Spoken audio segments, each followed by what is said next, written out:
Hey everybody, Steven here for Entropic Gaming, and today I'm going to be playing more M.A.V. Now, before I get started, I do want to give a shout out to our viewers. A couple days ago, we hit 10 subscribers, and while that may not seem like a lot to compared to big channels out there like Markiplier and Dragast and such, for us just starting out, feels big to us. So we really wanted to express our gratitude to all the viewers and subscribers who have supported us thus far on our comparatively short journey. We're looking forward to any constructive criticism or feedback you can give us. We're aware that we're kind of rough. We got some edges to smooth out and stuff, but we're glad that we're entertaining you. We're glad that we're creating content that you guys are enjoying, and we're hoping to be able to keep providing it for you in the future. So, thank you. Moving on back to the game. Today I want to focus a little bit more on the garage portion of M.A.V. Now, earlier this week, the developer dropped the new update for February, which added a whole bunch of thermal-based content. We got thermal vision systems now. We have radiators to help conceal your temperature levels and stuff, and cool off your systems. Fire suppression for when the flamers get a hold of you, or if you just mismanage your heat and you go and you light yourself on fire. So I wanted to play around in here a little bit. This is a build I had been working on last night, actually, so I'm going to go ahead and trash this out of the way. One thing I want to work on, besides playing with the new thermal stuff, is the fact that when I came back to this game, there had been some balancing tweaks and changes, and some of my builds were now overweight and weren't viable, and they were builds that I used pretty consistently. So in preparation for the Sunday dev stream, Sunday Funday, which I should hopefully be recording in there for that as well, I wanted to spend some time in here kind of showing off the garage, and hopefully at the same time working on some designs for that, and to explore the parts that are new to me. So to start with, one of the big designs that I lost was my lost access to using was my sniper commander. I like sniping a lot in this game. It's something that I sniped back when I played Chrome Hounds, and I tend to like sniping in this game as well. So losing that is something that didn't sit too well for me. So I do want to approach this. Do want to try and rebuild it. Now, the last version I had of this was built on the hex legs, which are really high capacity.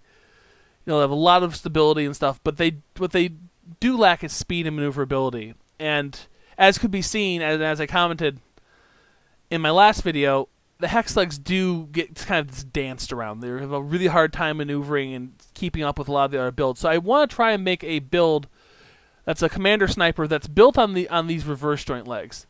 Now, I'm not usually a big fan of them because they're really slow and they don't always have the best stuff going for them, but I want to experiment, see what I can do with them, look at the stats a little more closely, and see what I can do.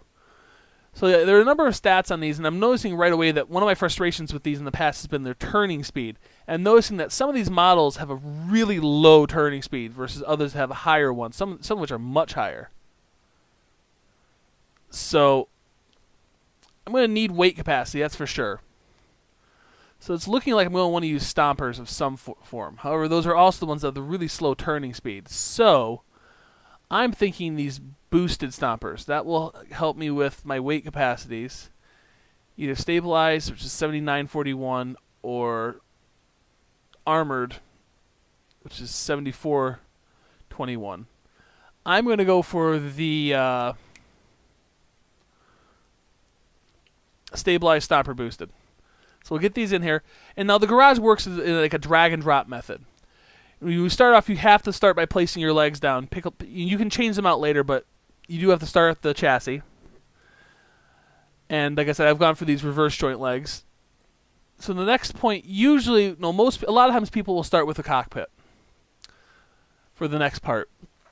Because I'm going to be having a lot of weight into trying to get a decent amount of weapons and trying to get the comm system and stuff on here, I'm going to hold off for now on trying to put armor right in front of it, even though I probably really should.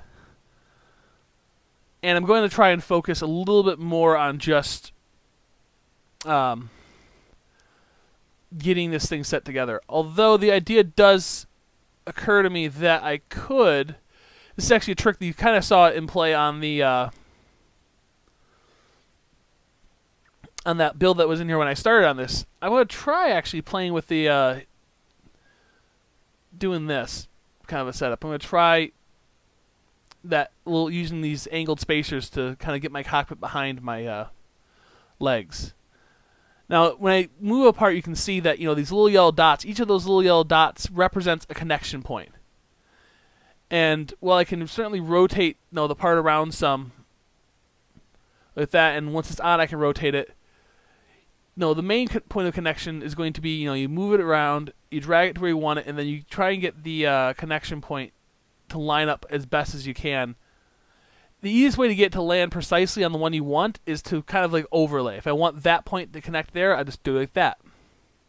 That isn't where I wanted to put it, although that's kind of an interesting idea. I'm going to file that away for later. Actually, I'm going to leave that there. There's some potential here that I'm going to experiment with. Because normally, I like having armor in front of my legs, and normally it's hard to pull that off. So let's go ahead and get into this setup. Let's get my cockpit on there, but I might be able to use that to get some armor on there really nicely. So next is a matter of picking the cockpit.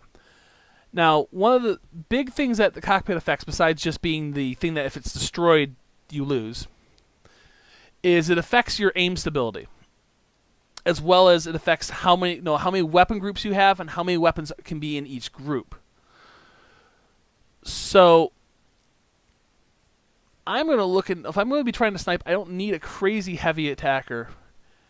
And honestly, it would be really nice to have some power. So I might actually go for one of these powered Hawks. Alternatively, do I have powered pit bulls or anything? No, pit bulls are in the medium section. I do like them a lot, but again, we're trying to keep weight down, so I'm going to go for just the basic powered protected Hawk. Now, the one downside to this is that this is such a long cockpit that does pretty much ruin any chance of me pulling off the shenanigans I was planning trying to do. So let me pop the spacer on here. I'm going to grab a little like angled spacer and just stick it on there, rotate it around.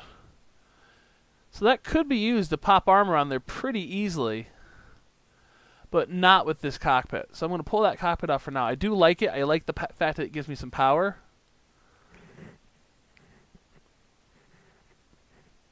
But I'm going to look around for some other options.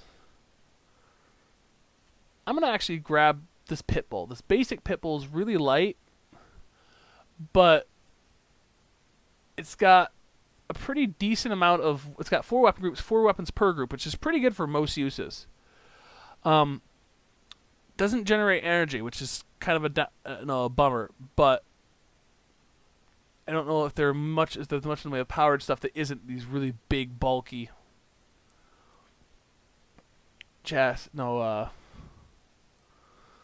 cockpits. So, like I had said, the various pit bulls are ones I really like, although that one does have no aim stability at all. So I might look into using an FCS pit bull. It's a little heavier though, which is the downside. Pit bull V would be nice to use. It'd be nice to have access to too. It's got some nice features to it.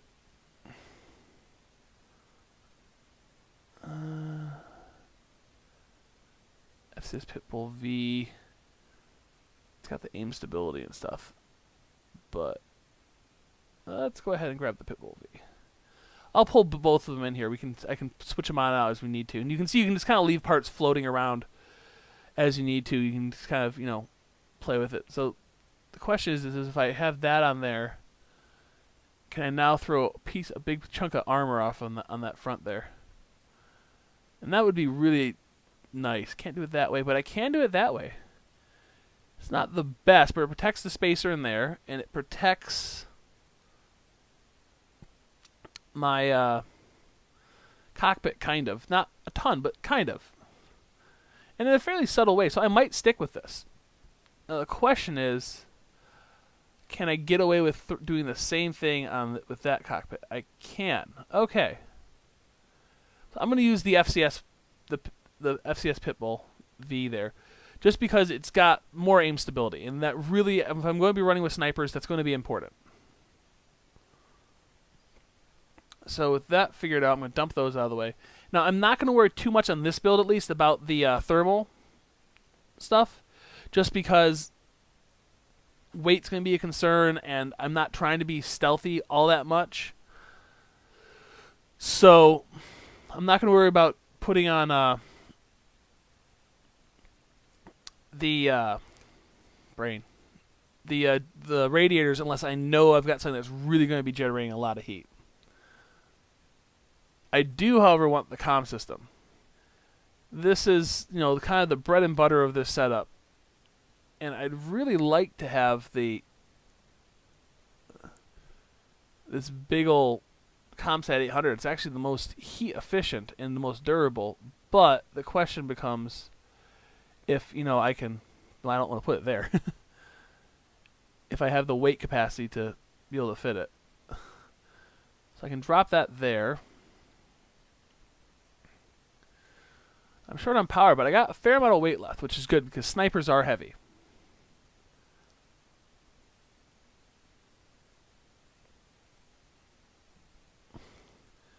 And I'd like to see if I can slip on one of these vision systems real quick. Now, power could be an issue, so for now I'm going to leave that. I'm just going to go for the more basic one of the two. And right now my power systems are a huge problem. So I'm going to go look at generators. I'm going to need 680 for that. Before I start looking at generators, let's get my weapon loaded up, because those weapons are going to use a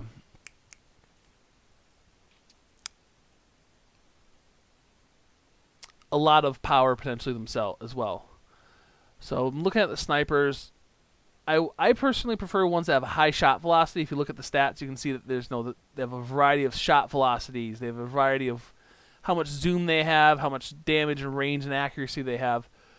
So it really does matter. A lot of times, some of the more early on unlock snipers drive me up a wall because their shot velocity is so low that, to me at least, it makes it very hard to hit long distance targets with them. So that's why I prefer the high shot velocity ones.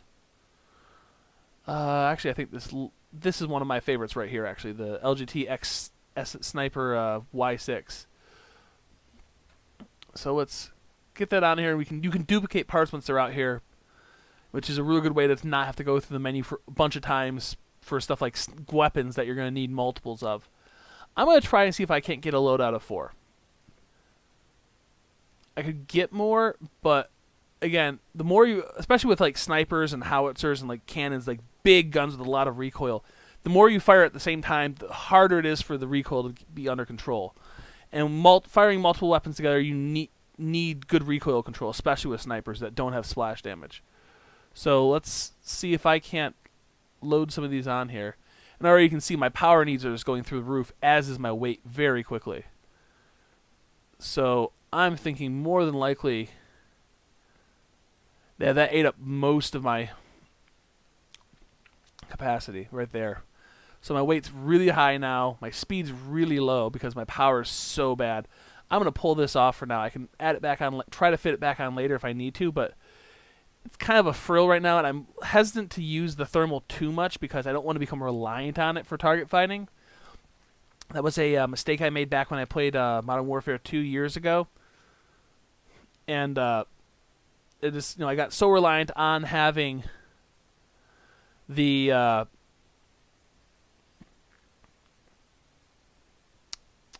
having thermal to identify my targets, that when people were not easily seen by it, they had no stealth stuff that made it so I couldn't see. No, thermal didn't pick them up. I was just like a sitting duck.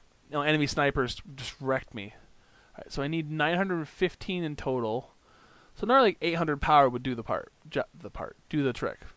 Let's go look in the mediums. I don't know if any of the mediums. This might 915. I think that will. The question is it going to put me overweight? And the answer to that question is a resounding yes. Yes, it will. So now we are faced with a conundrum. Let's rotate that around real quick and get this spaced in properly. Make my tail a little bit less obvious. So the problem here becomes solving our weight problem.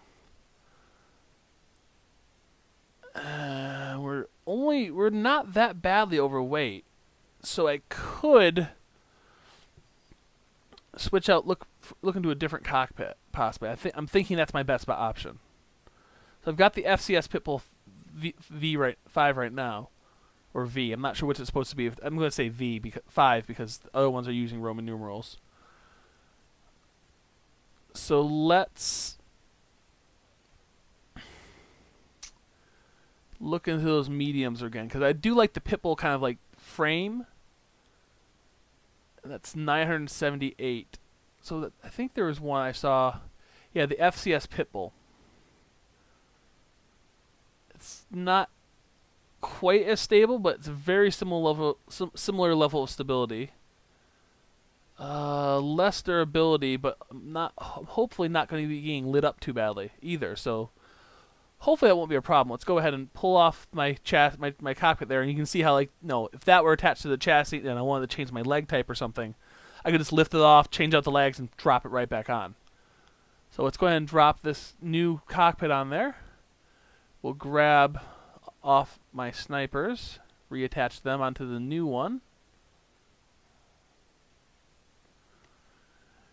And I've got all my power. I'm literally a pound overweight. Literally a pound. Like, if there was one thing just slightly lighter. This is agony. Let me look and see if I have a better option on that spacer. Because I might not need all of the connection points that spacer gives me. Is that one 328 versus 380? Ah, ha ha ha ha. And there we have it. Solution has been found. So I can dump these parts now because I'm going to be running it very tight on my stuff. So we'll pull off that, we'll pull off that, and we'll pull off that. And so we're going to delete this spacer and we'll grab this one instead. It doesn't have quite as many connection points as the one that was on here. You can see that it doesn't have the two side ones on the back end, but I wasn't using those anyways. And this is about 50-ish pounds lighter, which isn't much, but for what I'm trying to do, that will do the trick. So let's get this spacer rotated around right. This is where sometimes it can be a little funky trying to get... There we go. Oops. And we'll rotate it again. There. And there we go. So that's back in place. We'll just reattach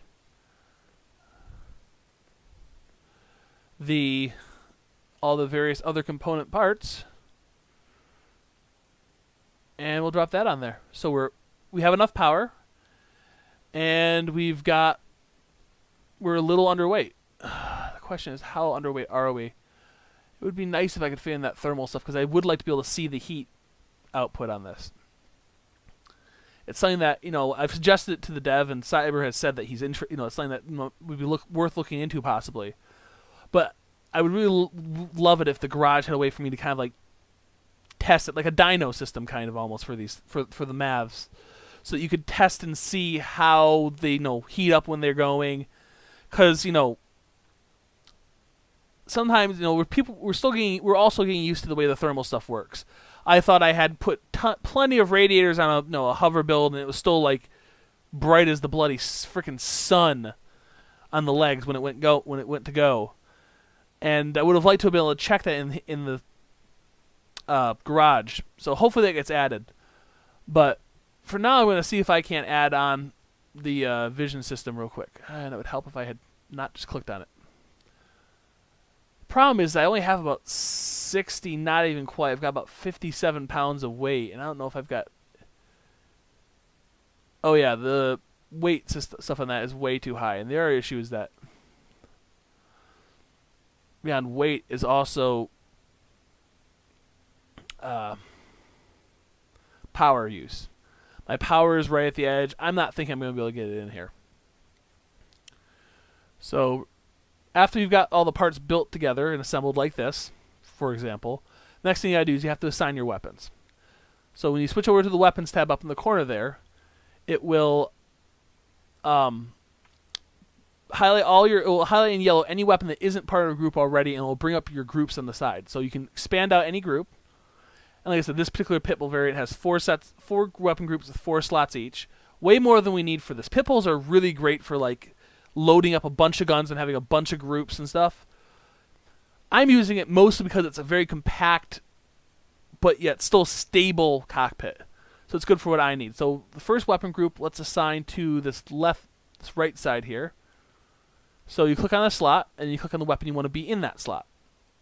Now, I like when I'm assigning weapons to snipers, the first weapon you put in that slot, in that group, is the weapon that will be the gun cam, basically, when you go to play. That's going to be the origin point for the little camera up in the corner, or that you can switch to the view looking down the sights. So it's usually, in my opinion at least, a good idea to have your lowest and most centrally located of the group gun in that group to be the gun camera. That way you don't like accidentally shoot a hill with your bottom shot. Like if I put the gun camera in the top one here, I might go, oh, I've got a clear shot, take the shot just over a hill with that one, and this shot just goes chunk and thuds into the ground, just wasting it.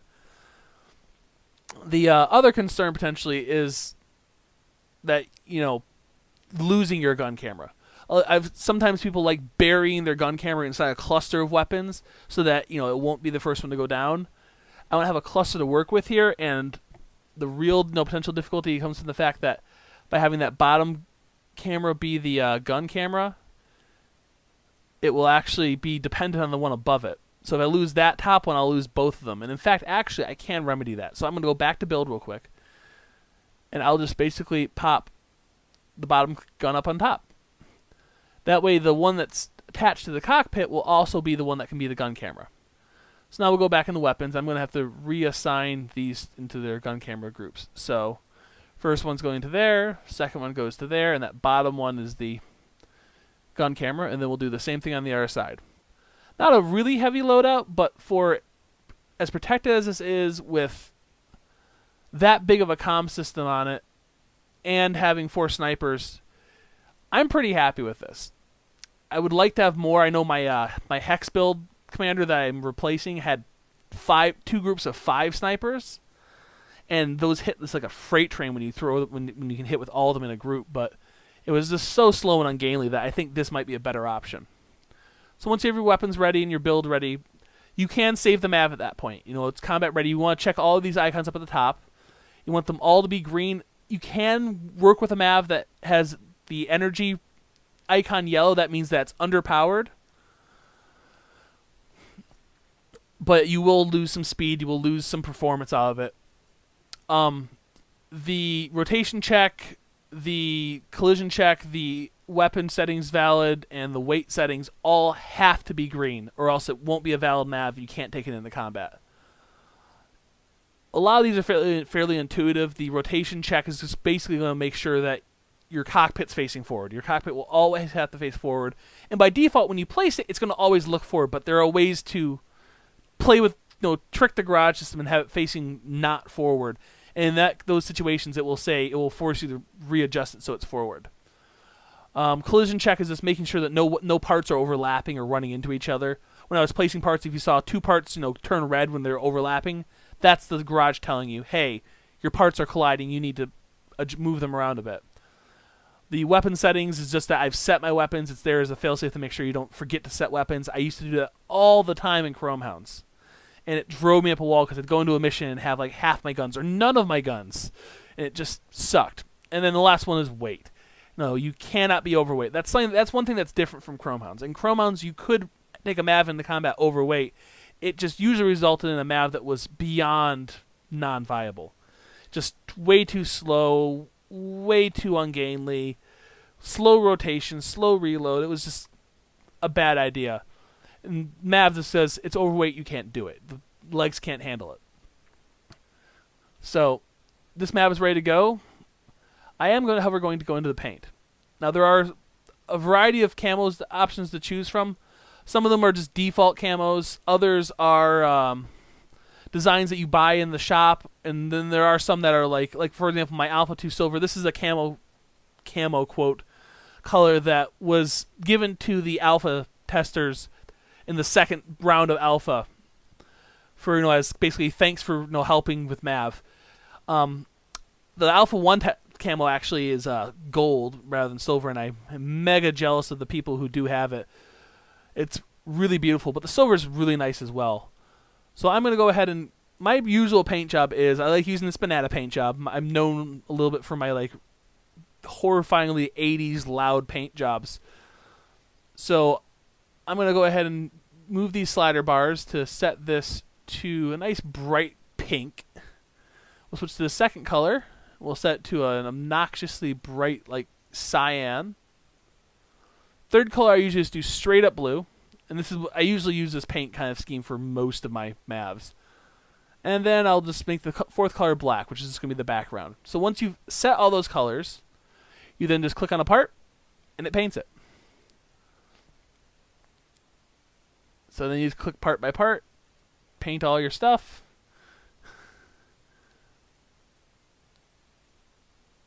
And then you're good to go. Again, the paint is optional, but it's fun. I am thinking, though, I'm wanting to, as more and more I've started to consider wanting to show off my silver. So I might set, I don't know. Whoops. Oh. That's right. There's a bug right now where the silver camo is supposed to just be straight silver, but there's a bug where it's picking up the your color choices, even though it's locked and you can't, adjust it. So let me go real quick back to one I can adjust. I might be able to manually undo this. Let's just set all my colors to bright white, and we'll see what that does to the silver.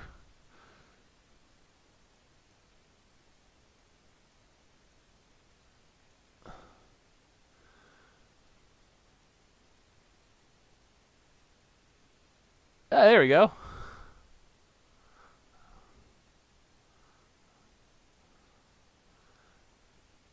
It's kind of weird looking a little bit. But he did just, Cyber did just put a new texture version of the gold and silver camos in there. And he's still dealing with some of the issues and tweaks and bug fixes that resulted from it. Now, I'm not sure how I feel about that. I'm still kind of really partial to my, my vintage 80s bananas, as the case would be. But I'm thinking I might want to make it a little bit louder, too. I've been using this kind of bananas setup for a very long time, and I'm starting to feel like making a change, as it were. So let's go ahead and get the first three colors back to where they're supposed to be. And then let's see if I can't make a really obnoxious yellow.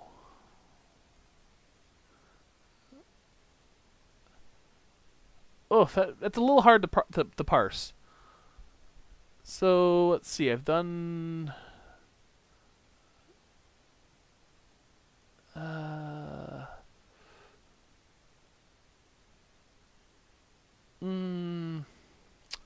maybe just a green?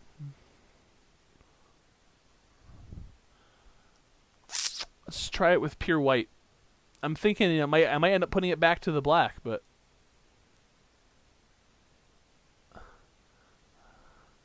yeah, I'm just gonna put it back to the black.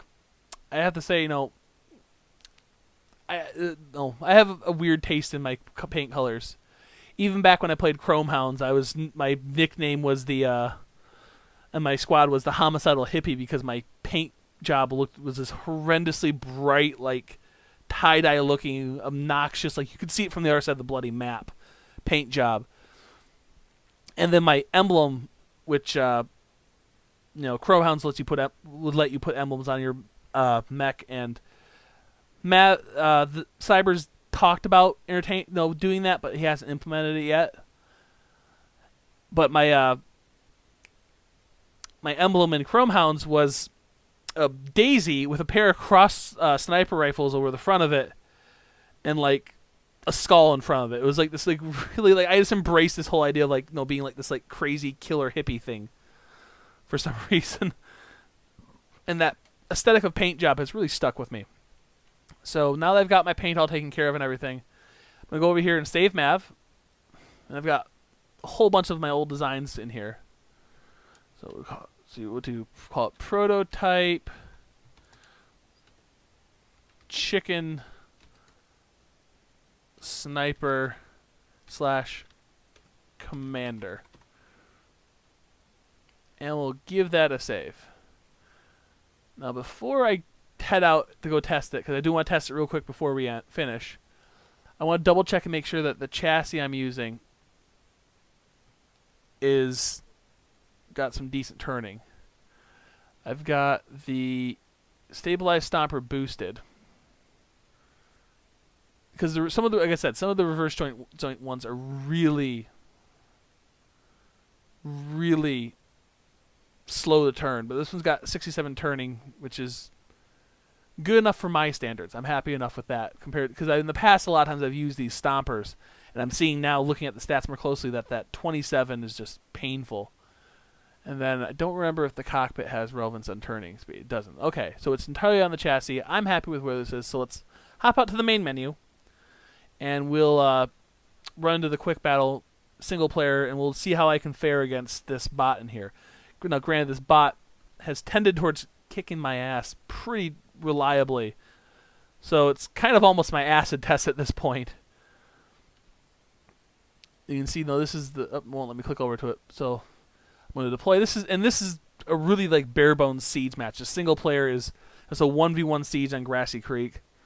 It's a really bare bones experience. The gameplay on the servers is much better, so nobody else is playing at the moment. So I'm going to test it in here.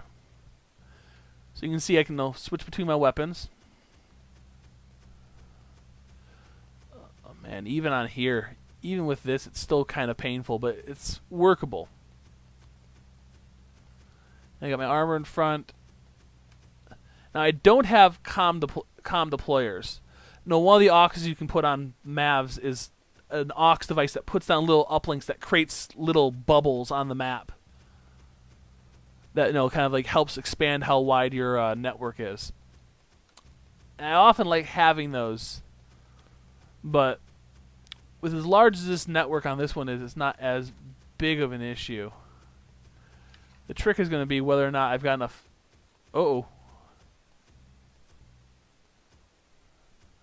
And I have catastrophic failure of something. My generator is, my generator is blue. Well then, Houston, we have a problem. I now have no power. I lost my ComSat. I'm going to entertain this. It's because I'm in here, and yeah, that's what I get for not paying much attention to the thermal stuff, I suppose. Oops. I'm not sure if I can get a radiator on there. I'm going to have to look into that. I was walking along and I suddenly see those smoke starting to come from my M.A.V., and I'm like, uh-oh. That is not what's supposed to be happening. You know what? I'm going to go, let's go ahead and pop back out to the menu. Let's resolve this real quick before I end it, because that's a no bueno. And this is precisely, the kind of thing that, would be solved with that heat generation 70, damage threshold 80. So, you're the same weight, and you generate a lot more heat for the same amount of power. So this is the better of the two. I just need to find some way of cooling you off. So we go aux, radiator. The problem is,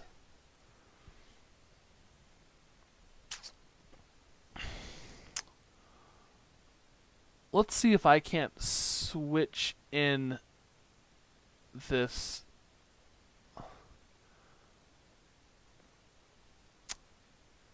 Lift off all of this. We'll put on this radiator in here.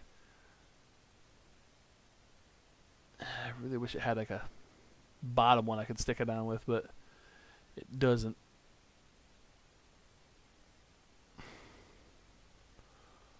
Now the question is going to become,